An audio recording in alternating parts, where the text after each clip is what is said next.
Hi everyone, Tam's here. In this video I'm going to be sharing with you my new workspace and studio.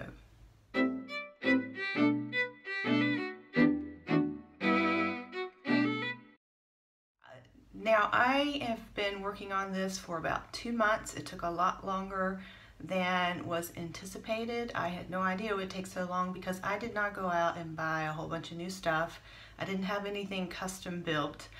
In fact, I only purchased 2 items, which I will show you. And then I pieced together, I pretty much just went shopping around my house and I pieced together elements from different rooms and pulled them into one space, which is a 12 by 13 guest room that we have, and now it's completely my creative space. Yes, I know I'm very lucky to have enough room to do this, and I do want to share it with you because some people have expressed some interest. This is not fancy. If you are expecting a custom built, everything new craft room with top of the line Pinterest worthy photographs, that's not going to happen, but I am happy to share with you what I have. So let's get started. Here is my new creative space. Again, this is a 12 by 13 guest bedroom that we have turned into nothing but paper tams, crafts, and YouTube stuff. So I'm going to quickly walk around. There's my 2 assistants ready to work. But I'm going to walk around and show you exactly how it's set up. And again, I only purchased 2 new items to do this. Everything else is from around the house, starting with these storage boxes, which I already had. So instead of buying the cool, IKEA drawer set, which wasn't in the budget, I just stacked these and I'm using these as storage. I also have this dresser left over from a bedroom suite in another part of the house, and it didn't really fit. It was kind of crammed in. So this I am using for a lot of storage, and I'll go into that shortly. Then I have my printer, shredder, filing system, which I already had. I had several of these IKEA tables around the house because they're inexpensive and they worked well for desk before I could get nicer furniture in some of the rooms.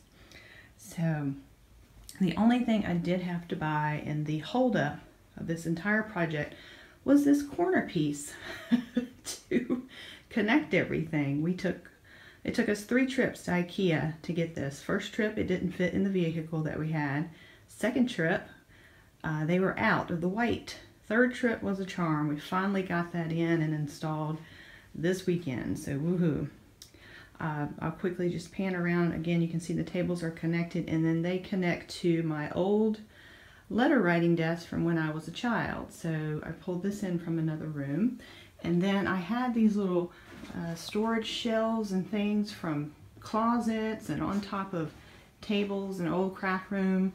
I had this bulletin board that is ancient, and all I did was cover it with black paper from the Dollar Tree, and then it looks like a new black bulletin board.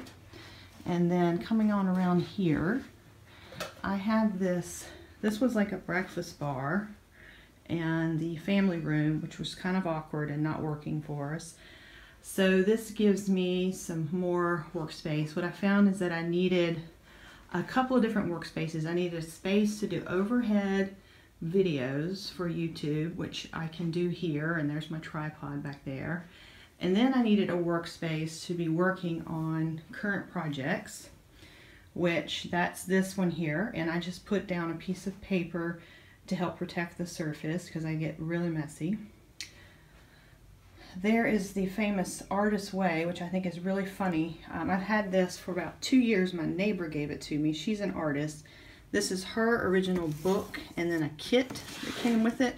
It's from the 90s, and she's just really getting a kick out of the fact that the Artist Way is very popular on YouTube right now. I haven't really played with it, except the kit comes with some incense, and I burn the incense, and that's about it.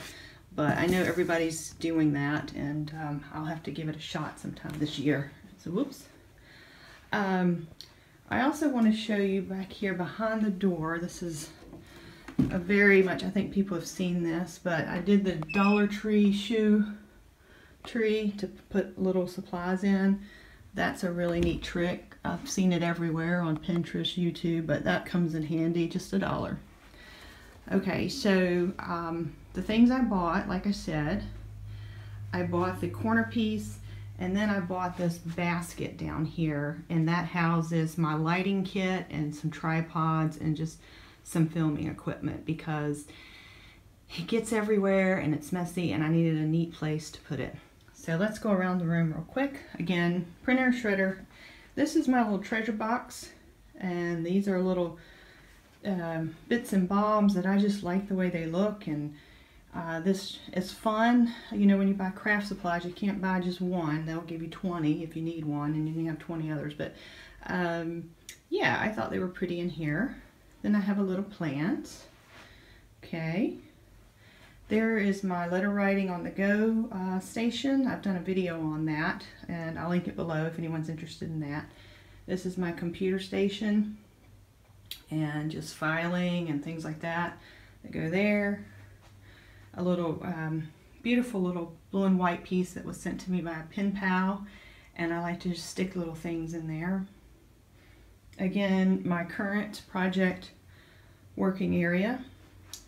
Up here, I like to use the cigar boxes. So this is the box where I keep all the little doodads that are sent to me from pen pals, and I like to do crafts and smash books with those things, so they're there. Here are some stamps, and normally I have some stamp pads in here, but I have them in a bag right now. Another cigar box with just some mailing labels.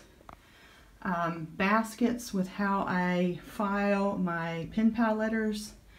These are all my journals that I've been working on this year.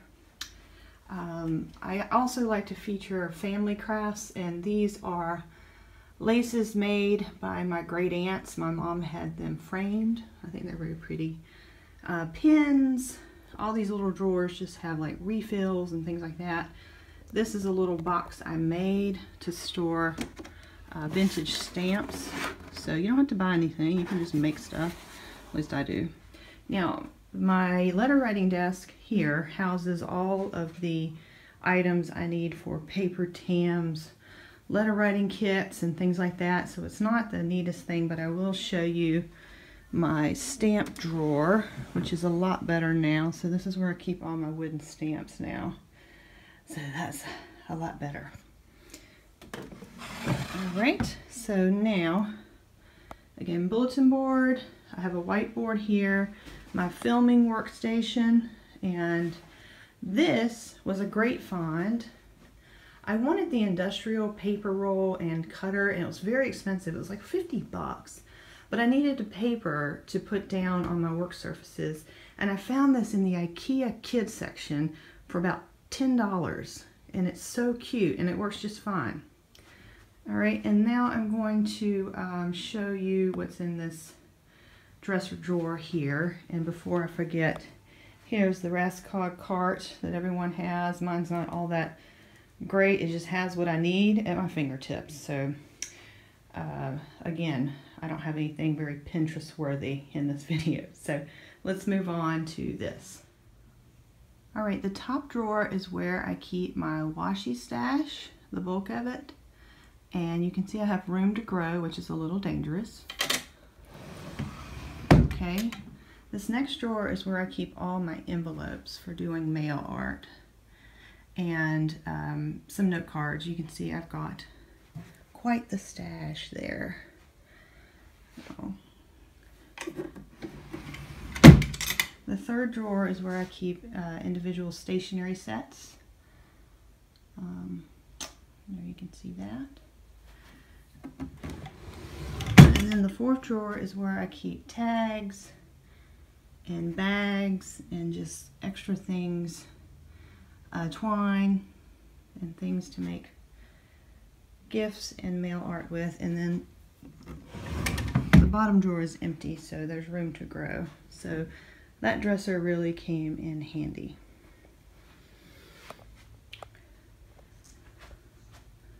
Alright, so that's it. That's the workspace. If you have any questions, let me know. I hope you enjoyed it. Again, This is not fancy. These are things I just pieced together, and hopefully, yes, I do have some IKEA pieces, but they're not the real expensive ones. And hopefully you can see that you can piece together items from around your own house to make your own little creative space or corner or whatever. So thanks for joining me. Bye.